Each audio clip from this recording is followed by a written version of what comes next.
Eh bien, salut à tous les amis, aujourd'hui on se retrouve pour un nouveau débrief, pour le débrief de OL AS Monaco, victoire 3 buts à 1 de nos Lyonnais au Groupama Stadium, avec un très bel hommage, je le cite maintenant avant de l'oublier, à la 87e minute, en référence à la date, à l'année 87, c'est le 1987 du moins, si on c'est l'année en complète qu'on parle, c'est l'année où Jean-Michel Aulas est arrivé, donc à la 87e minute, voilà, il y a eu voilà un peu, on va dire, tous les supporters, enfin tous les spectateurs du moins du stade qui ont allumé leur téléphone pour rendre un petit hommage à Jean-Michel Aulas qui va nous quitter.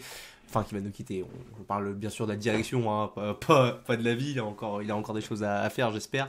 Pourquoi pas la fédération française? Bref, ça c'est un autre débat, on s'en fiche. Mais voilà. Et du coup, on a eu du coup ce petit hommage et on devrait avoir normalement, il me semble, de beaux tifos d'ici le dernier match de la saison au Groupama Stadium, c'est-à-dire la semaine prochaine, enfin cette semaine-là, du coup, on vous fait le débrief face à Reims, du coup, où on aura, je pense, des beaux tifos pour lui, j'espère. Et puis voilà, quoi. Puis voilà. Donc, il fallait quand même que je le cite maintenant.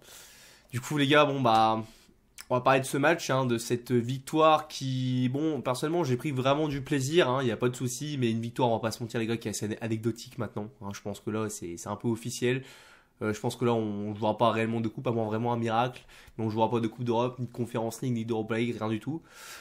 Parce que les gars, oui, l'Olympique Lyonnais a fait le taf et je m'attendais vraiment à que, voilà, quand on a gagné, je vais pas vous mentir, je me doutais, mais je me doutais personnellement que les autres équipes qui sont en concurrence avec nous, c'est-à-dire Rennes et Lille, fassent le job et ils l'ont fait. Et le pire, c'est vraiment Lille, quoi, Lille qui a vraiment gagné face à Marseille. Hein, donc voilà, forcément Marseille, on pouvait pas compter sur eux, mais bon, c'est pas de leur faute, c'est de la faute à nous en priorité. Hein, on a perdu des points début de cette saison. Hein, contre OCR, voilà, les défaites à Clermont comme la semaine dernière. Ref, t'as capté, c'est en grande partie notre faute. Hein, c'est pas, on doit pas vraiment calculer normalement. Un club que Lyon n'a pas à calculer ses matchs pour vraiment les réussir. Bon, je parle pas pour l'instant du match, mais t'as compris ce que je veux dire. Puis bon, Rennes a joué, a complètement déroulé contre Ajaccio qui est déjà relégué. Hein, voilà, bon, c'était obligé. Et puis bon, le calendrier qui est à venir, globalement, je sais plus contre qui ils jouent Rennes et Lille, mais il me semble que c'est des équipes assez faciles. Enfin, c'est pas des équipes, oui, c'est des équipes où ils seront favoris en face. Donc voilà. C'est malheureusement, je pense que c'est assez anecdotique et de toute façon, je m'attendais à rien. Je vous l'ai dit, bon, enfin, dans cette fin de saison. Mais bon, voilà, ça fait quand même plaisir de gagner face à Monaco. Monaco qui, franchement, d'ailleurs, est une équipe assez décevante. Hein. Monaco, autant je respecte beaucoup le club de l'AS Monaco, je trouve que c'est un très grand club français. Même peut-être un club français peut-être plus grand que nous, faut quand même être objectif, parce qu'ils ont quand même plus de titres de champion de France, de Coupe de la Ligue aussi, il me semble, ou de Coupe de France. Ça, Coupe de France, je suis pas sûr, mais il faudrait voir. C'est un club aussi qui a fait une finale de Ligue des Champions, qui a quand même aussi qui a fait des beaux parcours en Europe. Je trouve qu'ils sont des fois pas assez médiatisés, mais des fois qui sont pas bien médiatisés dans le bon sens et dans le mauvais sens du terme, parce que quand ils font des bonnes choses, je trouve qu'ils ont jamais été assez médiatisés. Mais aussi à l'inverse, quand ils sont pas voilà médiatisés, enfin quand ils sont mauvais, ils sont pas aussi assez médiatisés aussi. Parce que franchement, j'avoue que cette équipe de Monaco, je trouve qu'en Europe, depuis leur parcours de Ligue des Champions 2016-2017, Monaco en Europe, c'est assez catastrophique. Hein. Il y a même un monde où ils sont même pas en Europa League, ils vont être en conférence. On verra bien, mais je les ai trouvés très faibles. Pour un quatrième de championnat, je trouve ça assez faible. Bref, c'est pas le débat, on passe au débrief. Hein. Les gars, la compo. Donc là, on était en 4-2-3-1, si je me trompe pas, donc avec Lopez dans les cages. Lopez, très gros match. Alors malgré sa grosse erreur, on va dire au début, hein, il a fait une petite boulette, enfin une énorme boulette. Il a pas à faire une sortie comme ça, une sortie où il se rate. Bon, ça arrive, c'est vrai que c'est un peu très préjudiciable parce qu'on se prend un but, c'est-à-dire en 13 secondes. D'ailleurs, vraiment, début de match, je pense que là, heureusement qu'on gagne, hein, mais je pense que c'est pas parce qu'on a gagné qu'il faut oublier que c'était, je pense, le début de match le plus clownesque que j'ai vu cette saison. Et pourtant, ils en ont fait des clowneries, c'est malade, mais alors là, vraiment, le début de match, 13 secondes. 13 secondes, penalty. Non, bref, je vais pas faire la blague, je pense à une blague, mais je la ferai pas. Du coup, Lopez Ogache qui a fait malgré tout un bon match de très bonne parade, il nous a sauvé plein de fois, hein, malgré le score, il a pris un but sur penalty, mais sinon le reste du match il a été très bon. Je lui crédite vraiment un très bon match. Latéral droit Kumpendi, la défense centrale Diomandé, Loukeba, à gauche Tagliafico, milieu à deux c'était Tolisso Cacré, Andy Cherki, Barcola à droite, Lacazette en 9 et en 9 ouais en buteur et ouais piston gauche ou ailier gauche, appelle ça comme tu veux, Jeffino. Voilà la compo.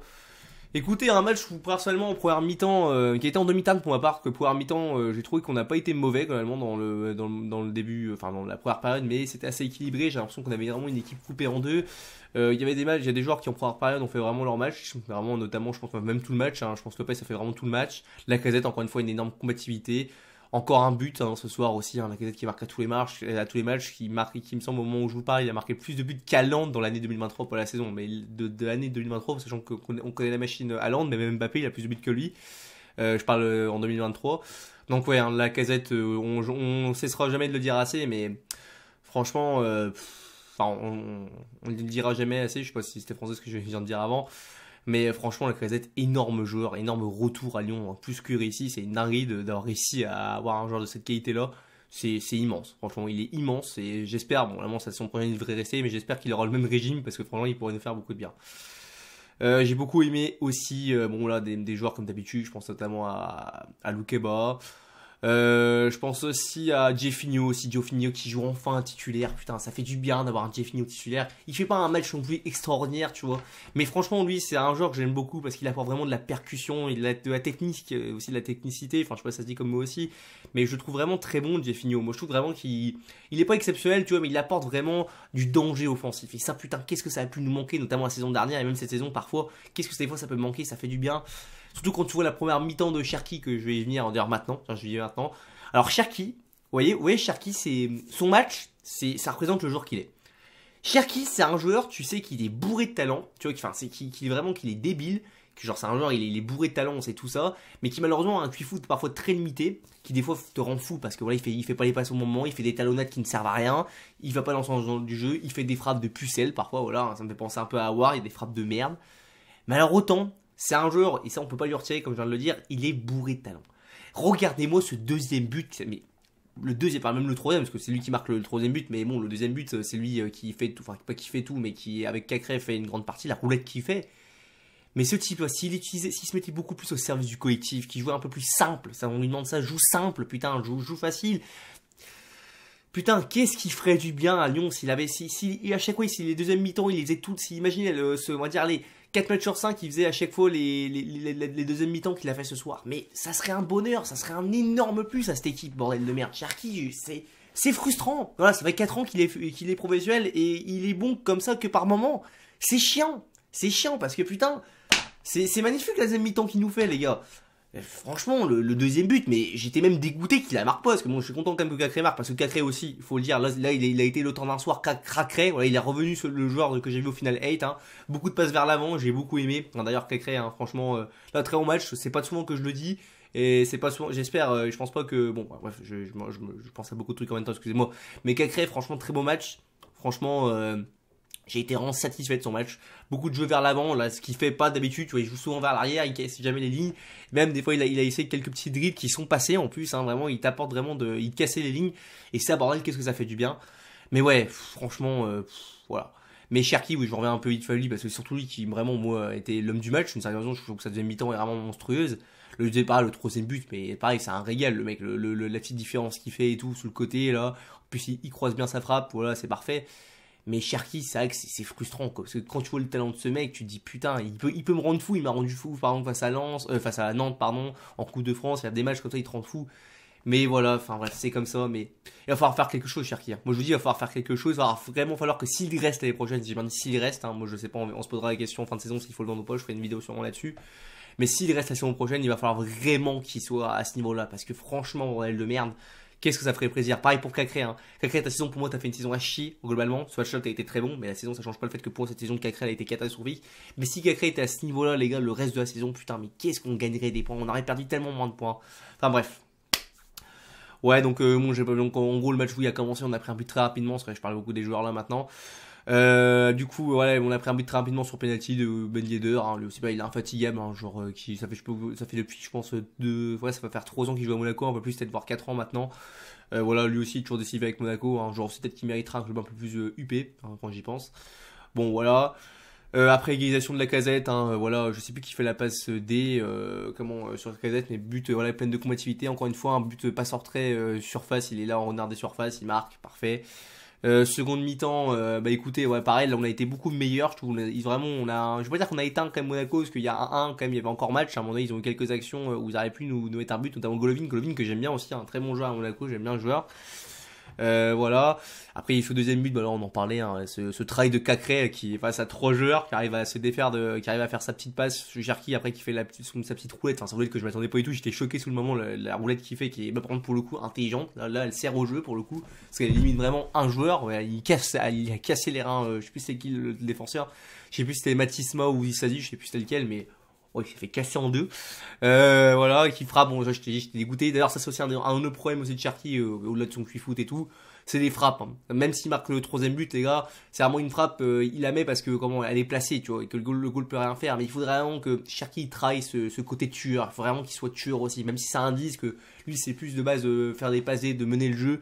Ça serait bien aussi qu'il a un peu cette qualité de frappe quand même, tu vois, ce serait meilleur. Parce que j'étais un peu dégoûté. Même si je suis content que Boukakre marque, parce qu'il a vraiment fait un beau match aussi. Mais voilà.